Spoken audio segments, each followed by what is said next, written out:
It's recording.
Hello.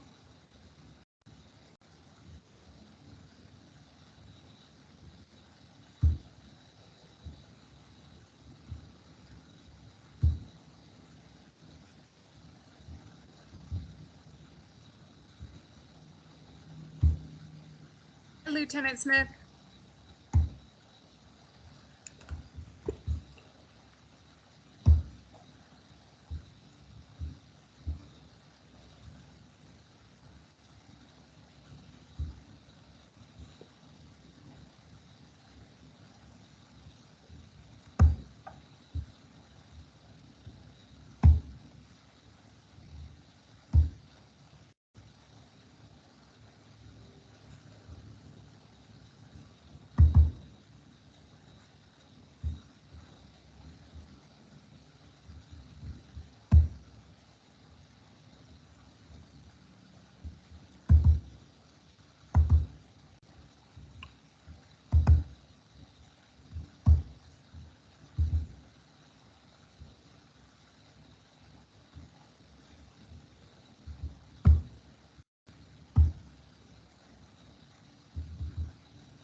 Can you hear me, Lieutenant Smith?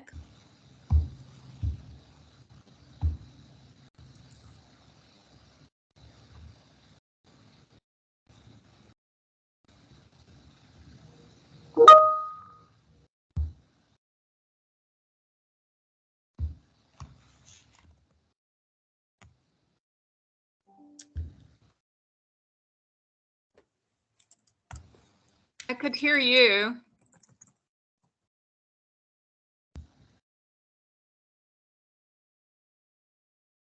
Can you hear me okay? Testing, testing, testing. I'm here. Can you hear me? Yeah, I can hear you, but you can't I can't hear me. hear you, so it's something on my end.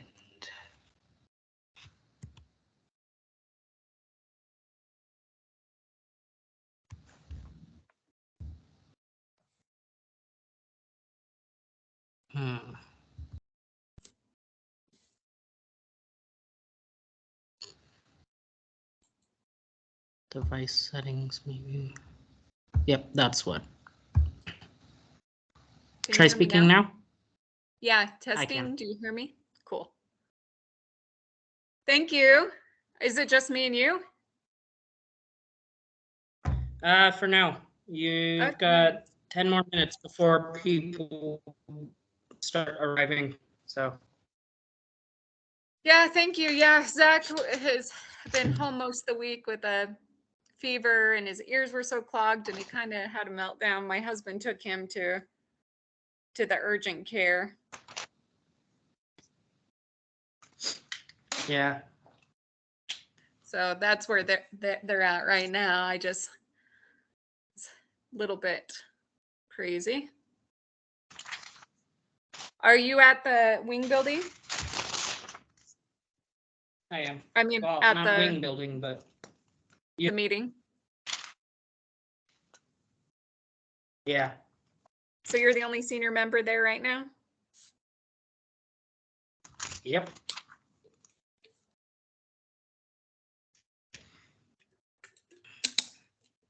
I was thinking maybe we should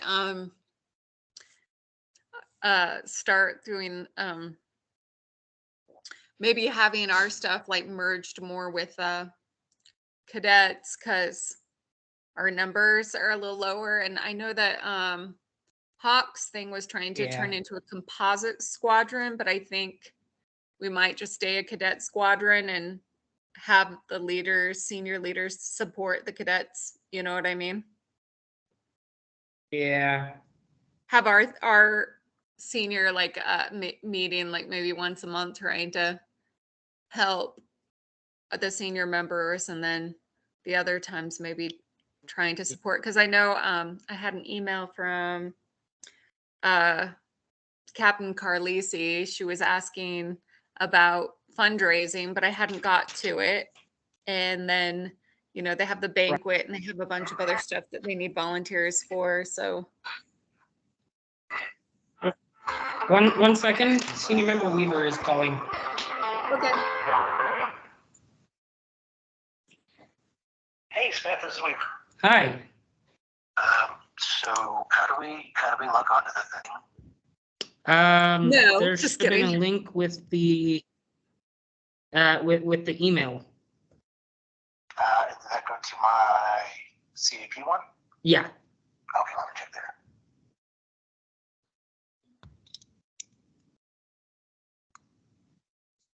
It should also be on the general channel of the Teams app.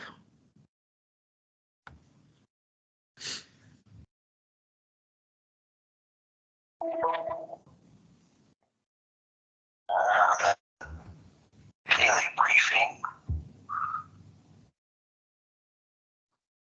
I don't see one from you. It's not from me.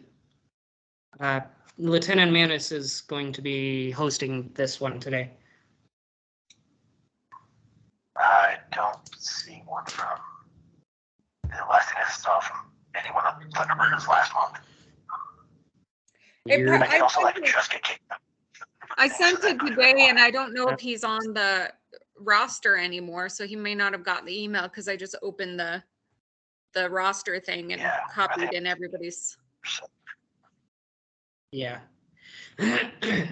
Just letting you know, you are on speakerphone. I've got Lieutenant Manis here with me. Yeah, it simplifies things. Okay. So if you could go on to Teams just as is.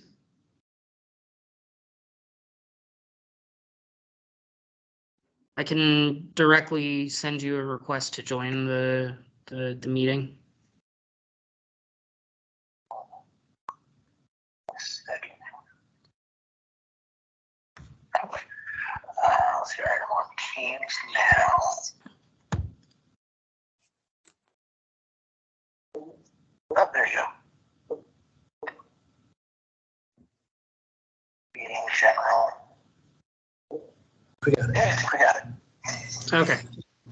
I hear you. All right. Vegas, yeah. Nice to meet you. I'm Eva Wallace. Eva Wallace? Yes. Are you, guys here for Blackhawk tonight? We or- are. Yeah. Howdy, Eva. We can hear everything there, Weaver. Classroom. Yeah. I don't mind if I hang out with you on here, so. That's okay. We're taking a boarding class. What should we? Oh,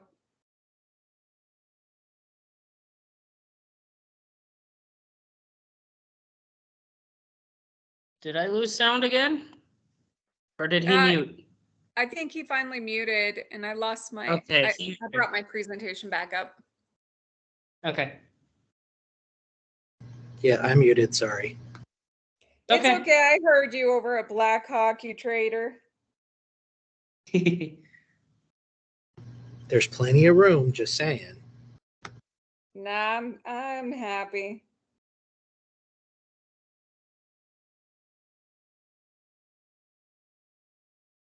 I heard Eva's name. Is she watching over your shoulder? Yeah, we're both here. We're both here. Okay. Okay. Hi. Hello. Just giving it a few more minutes. Yeah.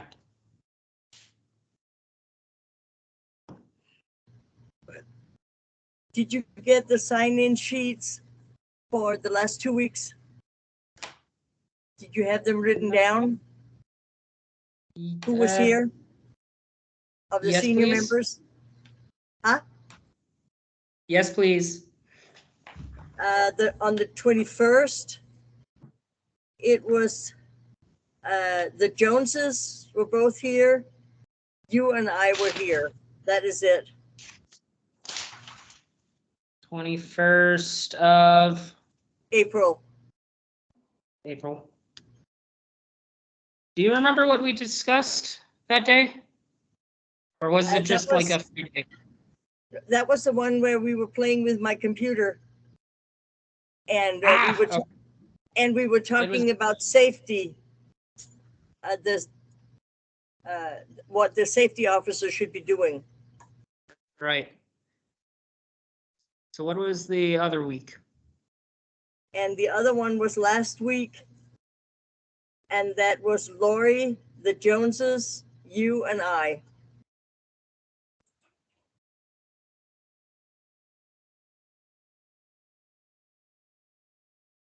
And we discussed what that week?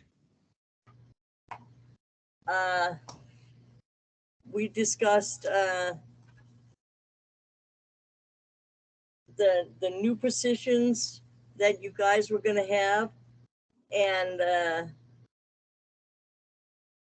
we talked more safety, Got it. because I've been taking another So- couple of tests, so. Yeah. All right.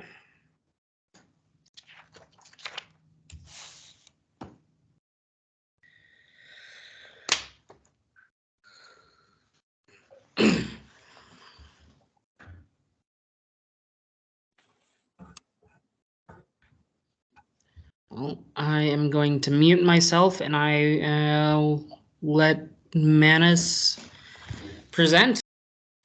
Don't mute yourself or I'll be talking to myself. No one has to mute. Okay, so I'll go ahead Okay. and start since it's 7 o'clock.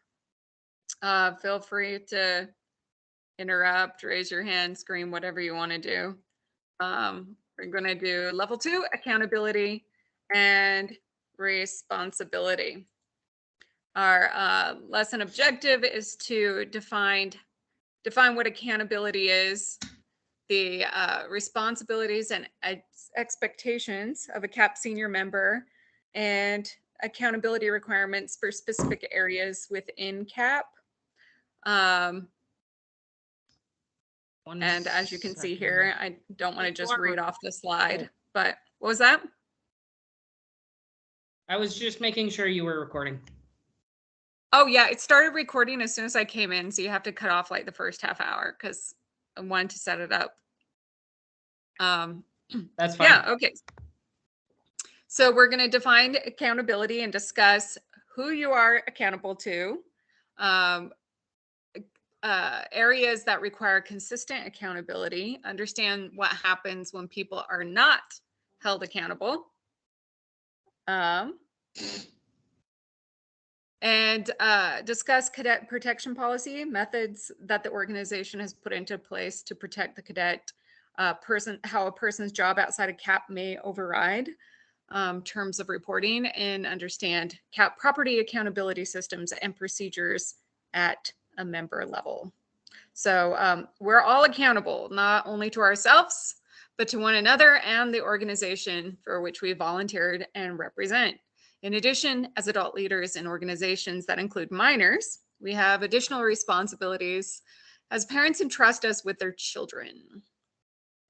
Accountability comes into play across the entire spectrum of CAP membership, from the newest member to the national commander. We've taken an oath to uphold CAP's core values, policies, constitution, and bylaws. So let's discuss two basic forms of accountability: personal and social accountability. So what are the differences between personal accountability and social accountability?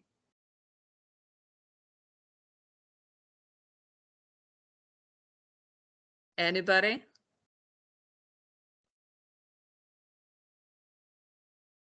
The Weavers? All right, I guess we'll keep talking. I'll entertain you. Personal accountability is being accountable to yourself. It's an individual's personal commitment to be true to their values and to fulfill their promises. It comes from the inside out and creates a credibility that others trust and respect. Living by our core values of integrity, excellence, volunteer service, and respect fall into this category. Integrity is often defined as doing the right thing even though no one is watching. Integrity is what makes internal accountability a strong motivator, while social accountability is this broader topic that spreads across the entire organization. It comes from the outside in, being accountable not to oneself, but to others. It creates an environment that people feel compelled to follow a common set of social norms and standards. The point is to remember that you're accountable to your superiors and to your subordinates or fellow volunteers. Commanders are accountable to subordinates for ensuring they have the equipment and training necessary and to execute their mission and do it safely. They're also accountable to their commander for the safe execution of those missions. Staff officers, they're accountable to the commander. Welcome, Uh-huh. welcome, Guiros. Yes, welcome. Hey guys. Thank you. Feel free to jump in at any time as I'm doing this little thing. So we're doing accountability and responsibility of the adult leader, which is level 2, the beginning of level 2. Okay. So how are the staff officers accountable to other volunteers, both the cadet and senior member?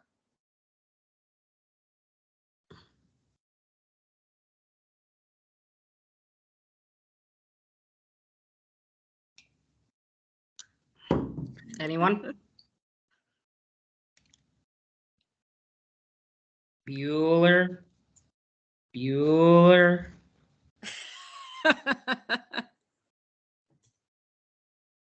Okay, so the staff officers need to are accountable to the commander to make sure their program is executed in accordance with written directives, and accountable to other volunteers, both senior and cadets, for ensuring program requirements are clearly understood and equitably upheld. So whether it's being a logistics officer, mission pilot, or organizer for the annual awards banquet, which is coming up, members need to be accountable for those things they said they do. Without accountability, our fellow volunteers and the organization will cease to function in an efficient, safe manner.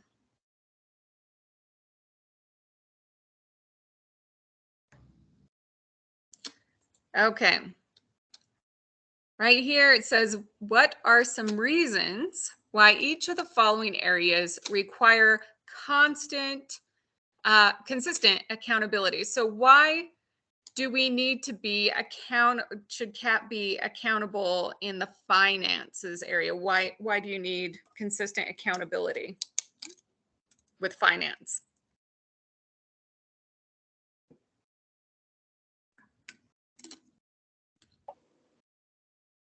Make sure funds are being spent in wise and proper way. Mm-hmm. For sure.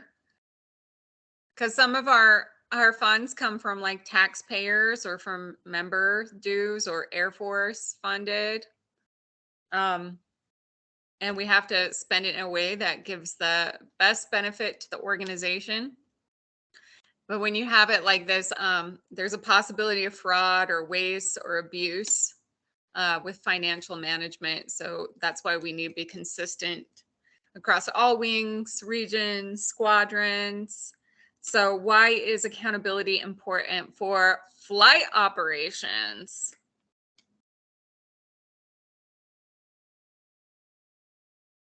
I'm going to call on the Weavers. We know they're there.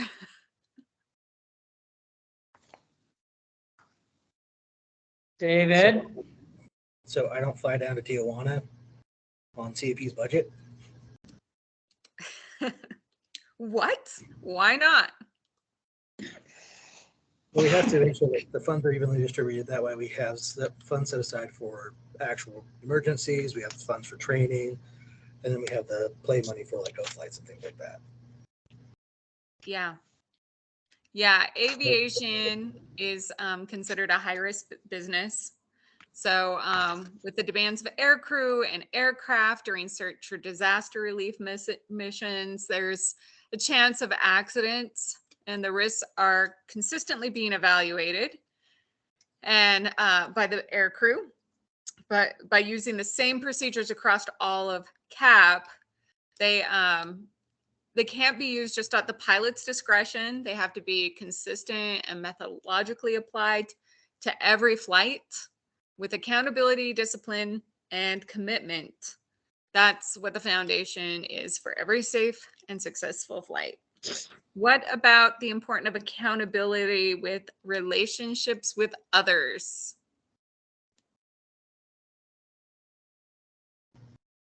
So we don't hang them out to dry. Yeah. So that, you know, Oh, I think you remuted in the Oops. middle. Oh, you're back. so that we don't hang the people out to dry. So they know that when we say we're going to do something, we're doing it. That's in order to get a good professional relationship with other people. For sure.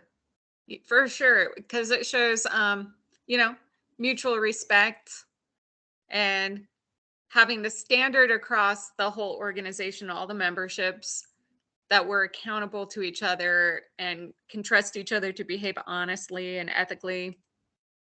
And then another area that requires consistent accountability is safety. So, Lieutenant Smith, it's your turn. Why do we need consistent accountability regarding safety? So that we know that our people are acting safe. We're not going to have to, take someone to the hospital because they're doing something ridiculous. We're keeping the cadets safe through CPP. We're keeping our senior members safe through CPP. And we're just keeping everyone safe. Everyone likes safety. It's a one of the foundations of like psychology needs. Yes, you're right. Completely. Oh. All right. So what happens when members are not accountable for their actions or their behavior? So let's see. You're a member of Smithfield Composite Squadron. You are one of 2 mission pilots in the unit. On Super Bowl Sunday, around 1700 hours, your phone rings. You see it's the wing director of emergency services. You've also received an email stating the wing's in condition red. mission imminent. You ignore the call. So what could happen? What happens in these situations when someone is not being accountable?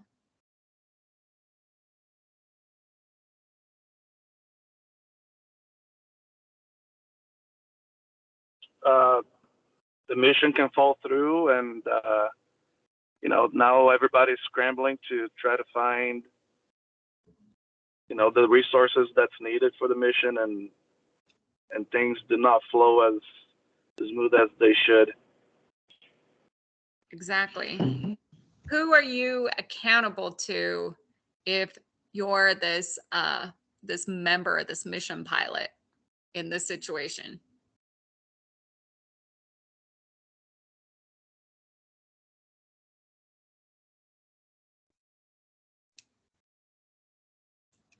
And also, who are you not accountable to?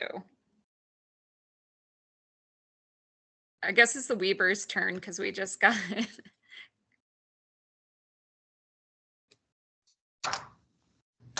Well, the accountability is really towards the entire mission itself, because everybody in the ES community there is depending on you to do your spot. So if you don't, they all have to cover for you. True. And who are you not accountable to if there's someone you're not accountable to? Your dog?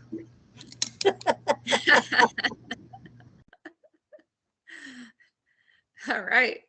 Let's see.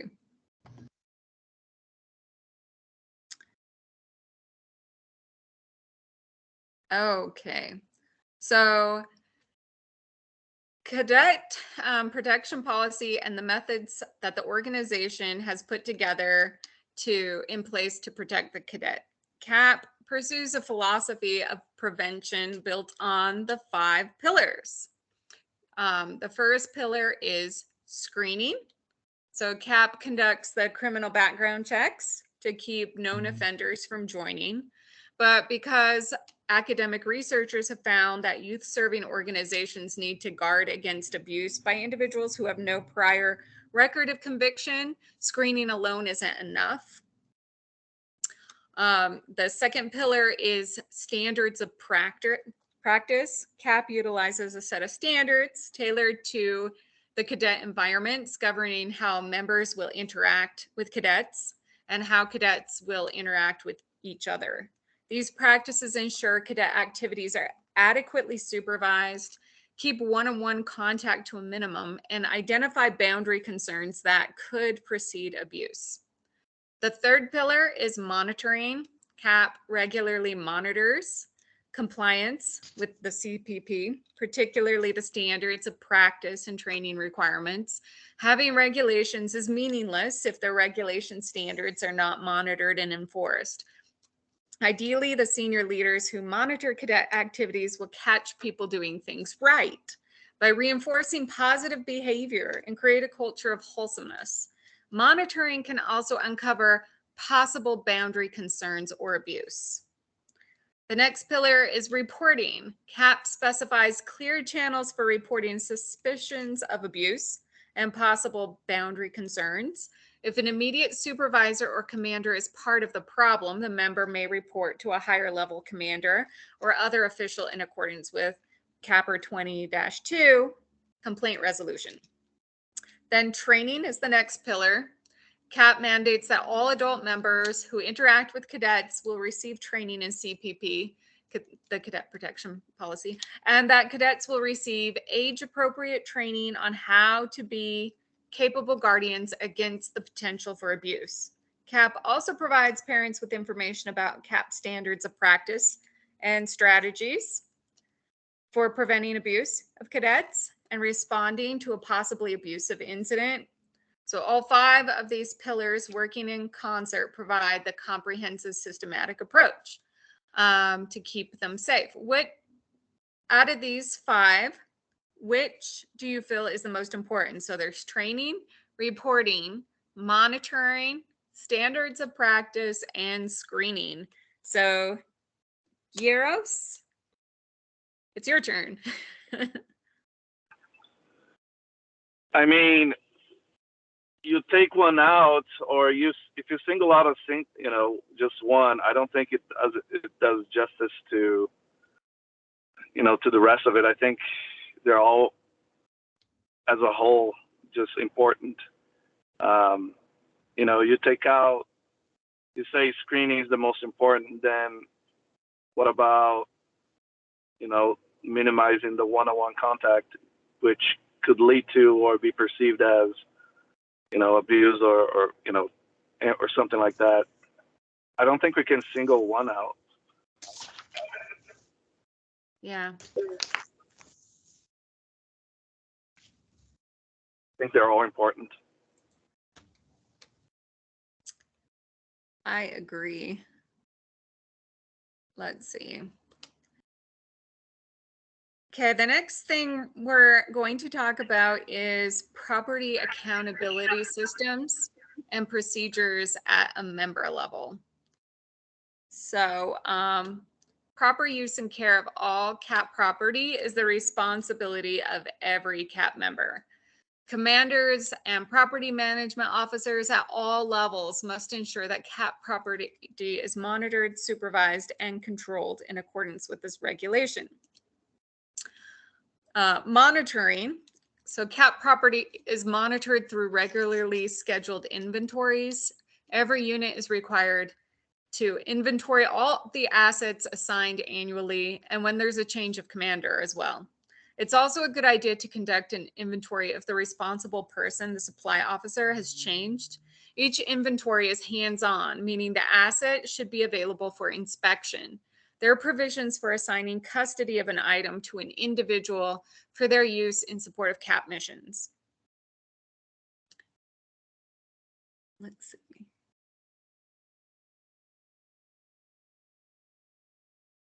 Then supervision, sorry. Each unit assigns individuals, logistic officers, supply officers, and communication officers who are responsible for maintaining equipment and in serviceable condition, accounting the whereabouts of every item, and retiring items when they no longer serve their intended purpose. If there isn't someone available to act in these roles, the custodial responsibility falls to the commander. Then control. Each item is assigned a property control number, a PCN. A PCN tag is affixed to each item.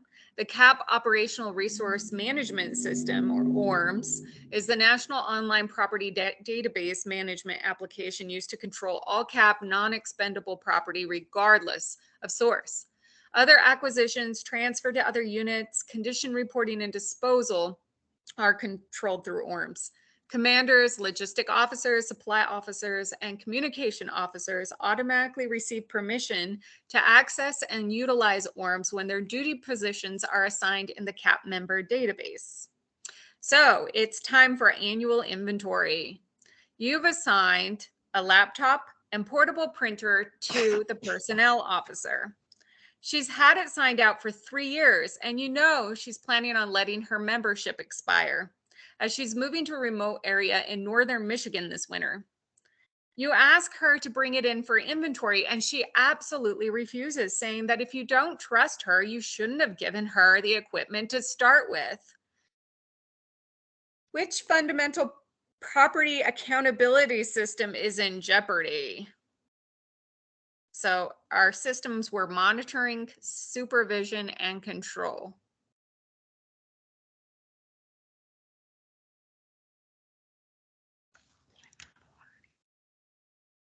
Lieutenant Smith, it's your turn. Yes.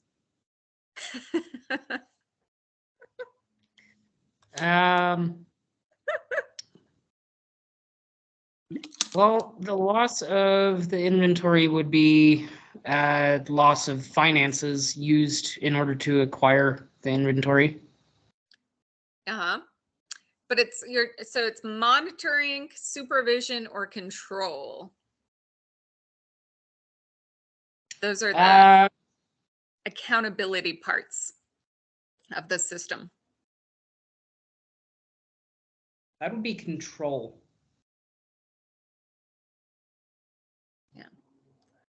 So what are the next steps? Get the unit commander involved.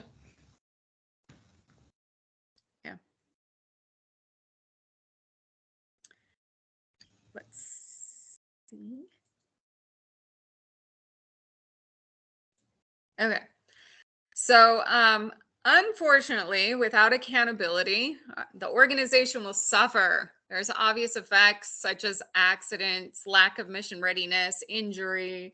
There are impacts that aren't quite so obvious, but are also damaging to the organization as well, like low morale. It can be caused by lack of accountability in a lot of ways. It tends to come from ineffective communication. Members often have no idea if they're contributing or not. And silence from others does nothing to correct this. Tackle communications systematically with scheduled feedback sessions and evaluations. And remember, meaningful communication inspires positive attitudes. Declining engagement. If levels of engagement are dipping and members are disconnecting from their units and peers, it's time to reinforce a sense of purpose. The heart of the problem is that individuals in the organization are not connected to their work with the organization's goals. Striving to make that connection, giving consistent feedback, and helping them understand the measurable ways in which they have real impact. Whether on an individual level, a team level, or across the organization, if you're not meeting objectives, you probably have a lack of accountability. According to the best-selling book, The Oz Principle, accountability is a personal choice to rise above one's circumstance and to demonstrate the ownership necessary for achieving key results. Rather than punitive or reactive measures, positive accountability encourages individuals and teams, recognizing them for their good work and encouraging everyone to work together. Also, low levels of trust can happen. A lack of trust contributes to negative relationships among colleagues and across the organization at large. It also contributes to defensive, unproductive attitudes among members. Trust is lost on a team when members do not deliver as promised. So do what you say you're going to do and hold others to the same standard. High levels of positive accountability equate to high levels of trust and vice versa. So here's our next exercise. Your unit suffers from high turnover of senior members. They arrive gung-ho, but most fade away after 8 to 10 months. You're not sure why, because nobody's ever called them to ask what turned them away. The members who've been there the longest hold both deputy commander and commander positions.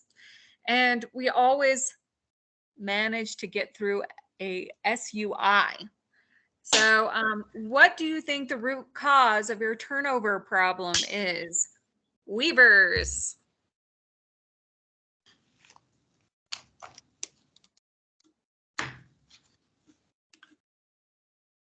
Weavers? Oh, there you are. I think that they don't really understand what they're doing to the program by just saying in such a short time they're being taught, and then either they're not taking things seriously or they just plain just don't really care. It is a problem, but it happens a whole lot. So that's where we all have to make sure that we are being good to each other and being nice and doing all the things that we know we're supposed to do. Yeah. Exactly. Anyone have anything else to add to this?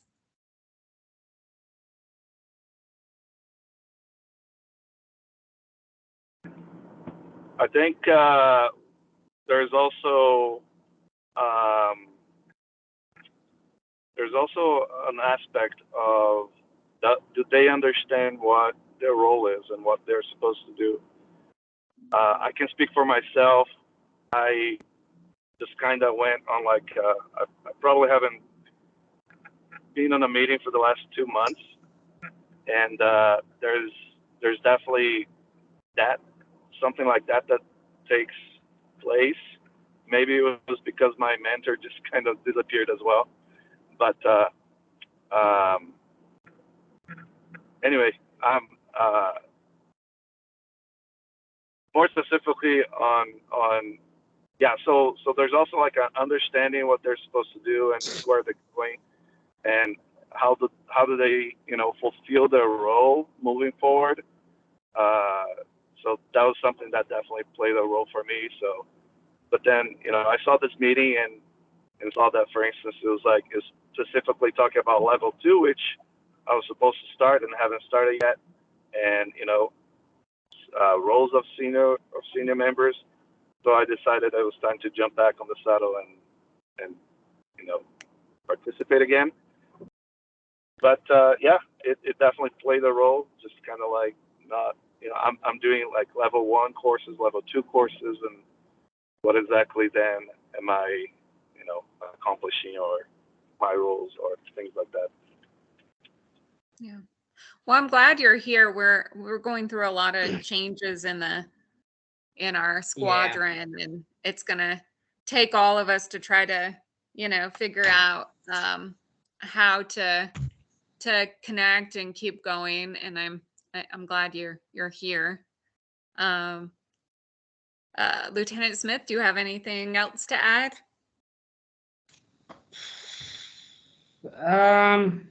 Maybe communication, since no one's calling them. Yeah. That would be another root cause.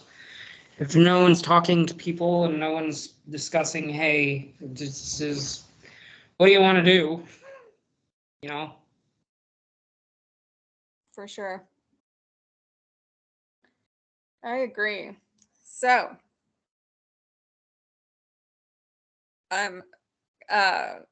how can you ensure, and this is questions for all of us, so everyone will answer this. How can you ensure accountability for what is entrusted to you? How can you assist your commander in ensuring accountability for what's entrusted to the unit? So, Weavers.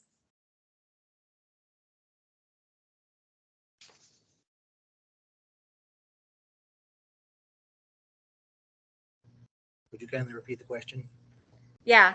So it's how can you ensure accountability for what's entrusted to you, and how you can assist your commander in ensuring accountability for what's entrusted to the unit?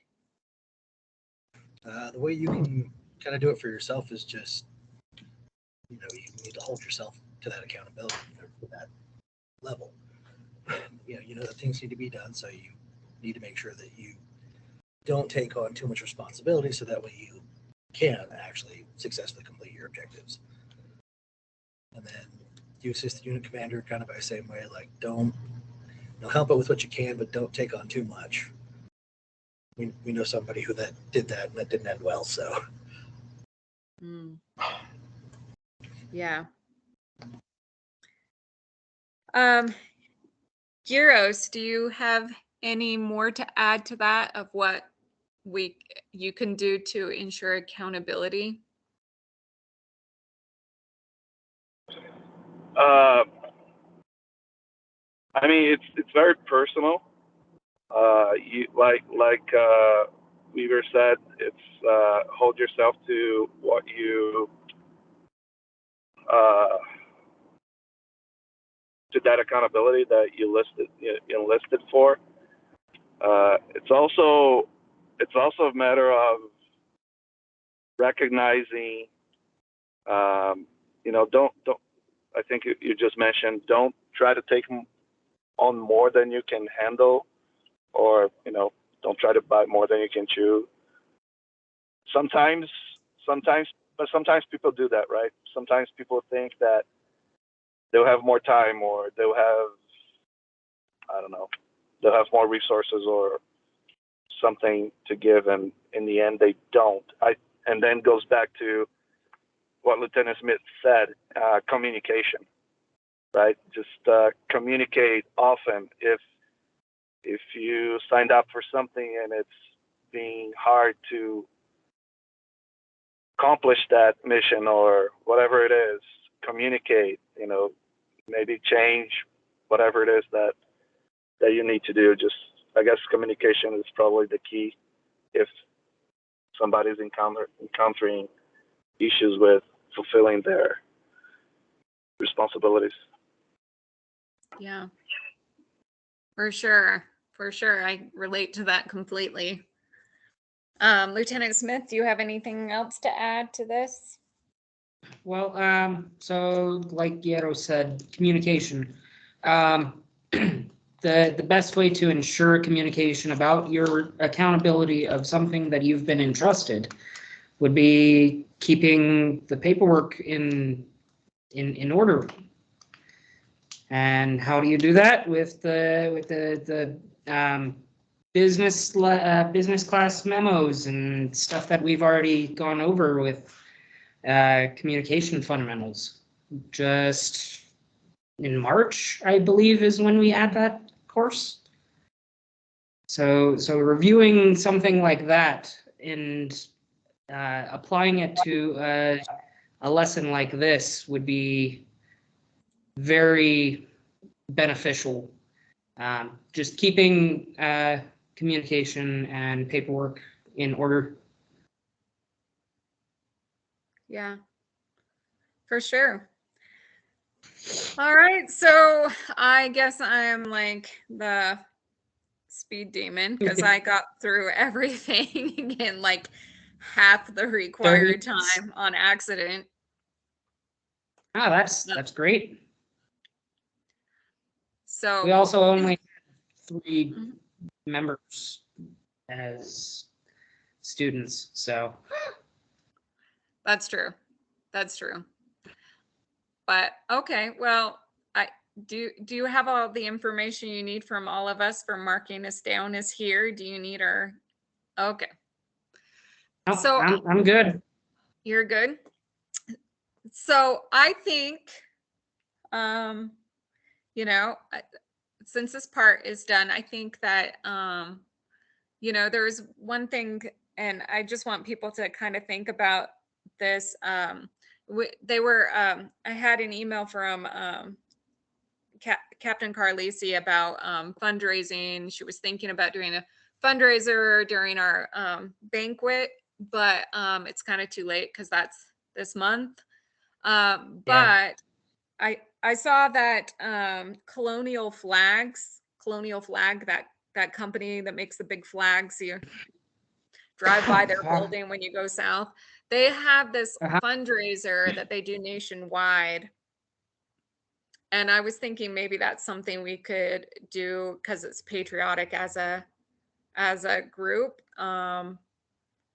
We'd have to plan that in advance, like when would be a good time to get people to kind of think about patriotism and remembering people. There were some issues with, I don't know if you saw it this last time we had that fundraiser, the Wreaths Across America. I don't know if you saw that drama in the news. Did anybody see what was going on in the news against Wreaths Across America? It was last No. year.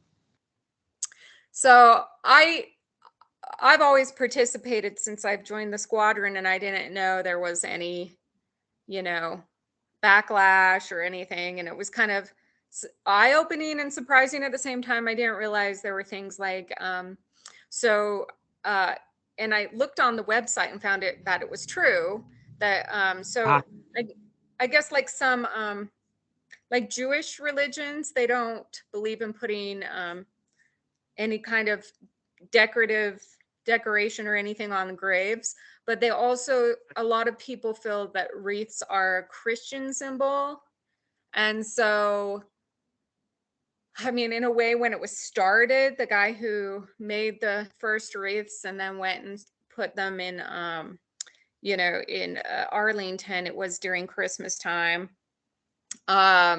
So there are some people who don't feel like it's necessary. Some people don't want their family members to have a wreath put on their grave. There are some organizations boycotting Wreaths Across America. There was a lot of interesting stuff that I think it might be good for us to look at ways that. What was that? to distance ourselves from that. Or have other opportunities where more people, where we're not making some people in the community maybe not feel like comfortable or a part of something, you know, having something that's patriotic, that's not gonna, you know, have that same sort of thing, like making, on the website it says for Wreaths Across America, and they say that during the when giving the directions, they're supposed to tell you that if there's a Jewish symbol on that stone, not to put down a wreath on that Right. stone. And I didn't know about that.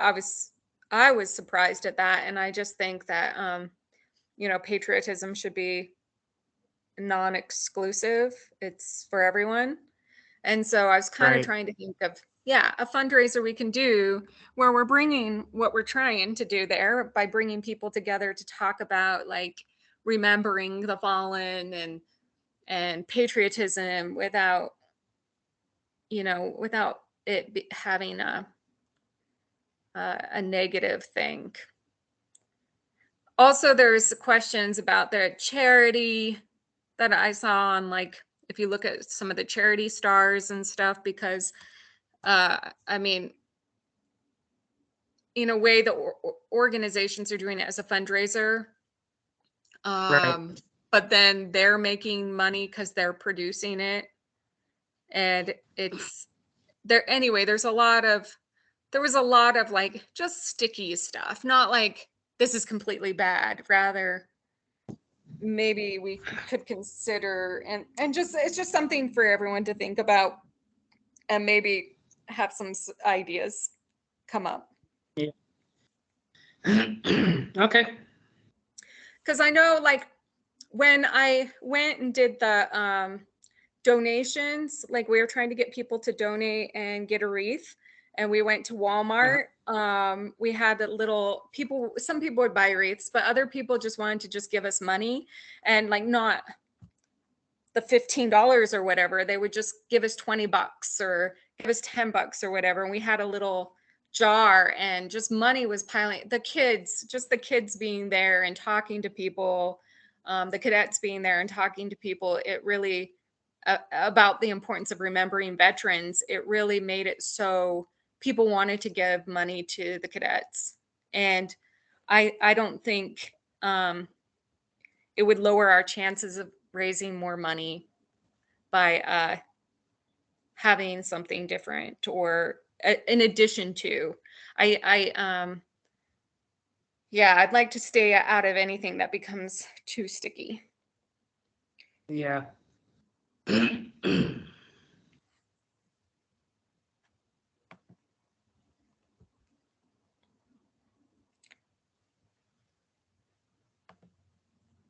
So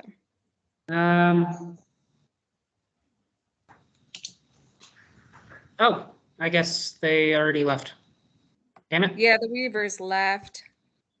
I don't know how to get out of this share thing. Looks like I'm sharing forever. So if you press share again, there should be an option to stop sharing. Should be. Oh, I see a stop presenting. Oh, yay. Thank you so much for this. I'm gonna have to bail. Okay, and thank you for coming, Okay. and we'll see you next time, hopefully. Yep. Bye. Bye-bye. All right. Well, sorry that you were at the building alone. No problem.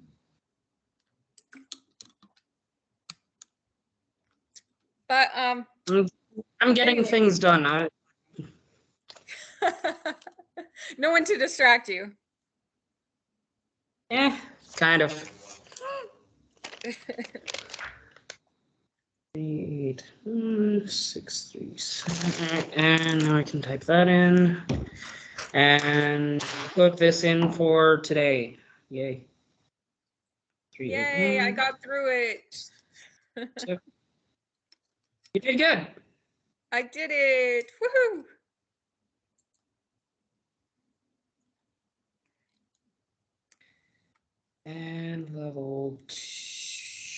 two. Why is only, okay, there it is. A's, there. But Submitting. we could do like, you know, Okay. for the flags, we can do something. So what it's called is like a field of memory or a field of something. And they come and they like put up a certain number of flags, like 200 flags or something. And you have to have a place that lets you put up all these flags, you know, Yeah, their area. So that's one thing is we have to figure out where to put it. And then people can come and walk through, and the way you do your fundraiser is online, so people can sponsor a flag and right. a tag gets put on that flag for like it's a memory of somebody or in honor of someone. So and it's like their foundation, so they're sponsoring the group as well. So all the money that you collect, you get to keep instead of sending it off for wreaths. And then you can do a ceremony, at the flag place, and have something going on for maybe veterans or for whatever day or special thing you're holding it for. Yeah. That sounds cool. But anyway, just some thoughts. I when I was reading everything last year, I just felt like I couldn't. It was hard because I think it was Mike Lee was running for re-election, and so I was running our thing, and Mike Lee's campaign, not their actual like senator office, but the campaign had contacted me. Right. They wanted him to like talk and other things. I'm like, well, anyone can come, but wasn't gonna have him like, try to steal the show. But I still saw he showed up and had the paper and called them Christmas wreaths instead of memory wreaths, which make it even more, getting people more divided. Forgetting the purpose of why we're there. Right. So yeah, I wanted to avoid that. It just, Yeah. it was bad optics, I thought. But anyway, Crazy. Well, thank you for presenting. yeah. If you need anything else, let me know. And yeah, I guess that's everything. Thank you again. Yeah, no problem. Thank you. Okay. Have Bye-bye. a nice night then. You too. Bye. Bye. Hey, tell him to get, oh. Okay.